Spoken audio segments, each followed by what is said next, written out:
Swami Vivekananda says in Panchadashi 7:80, 81, 82, āstām śāstrasya siddhāntaḥ yuktyā vākyāt parokşa-dhīḥ svarga-ādi-vākyavat no enam daśame vyabhicārataḥ.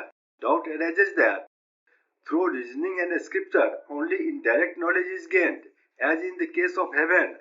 But it is not so. In the case of 10th man, reasoning leads to direct knowledge. siddha-aparoksha-jīvasya brahmatvam abhivānchataḥ naśyet siddha-aparoksatvam iti yuktih mahati. Knowing himself is direct knowledge of a person which cannot be destroyed by indirect knowledge obtained from scriptures and reasoning. Hence, such logic is not correct.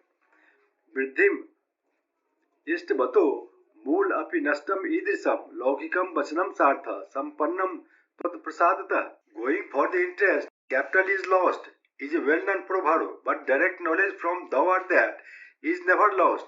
Verse 83-84 says, antahkaran sambhinna bodho jivo aparokṣatam arhati upadhi sadbhavat natu brahma anupaditah.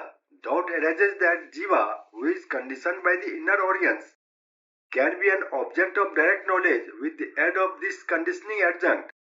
But as Brahman has no such real adjunct, a direct knowledge of it is impossible. Namam brahmatva bodhasya so upadhi visyatah yavad videha kaivalyam upadher nivarnat. Our knowledge of Brahman is not altogether unconditioned as long as our bodies, the conditioning adjuncts, persist.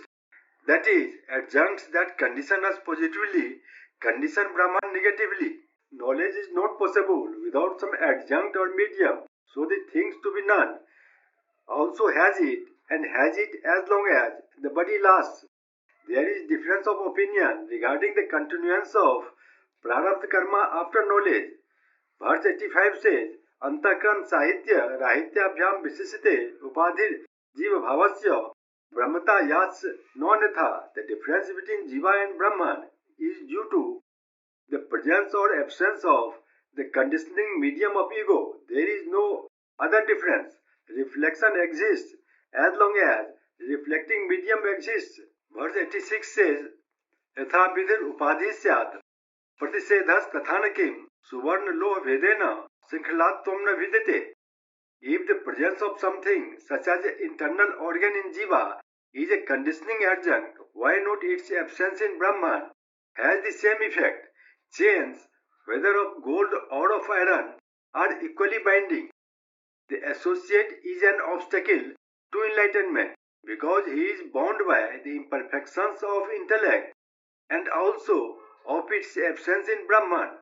How can the absence of inner organ be the upadhi? The upadhi or conditioning adjunct creates difference. This difference can be maintained by the absence as well as presence of the upadhi.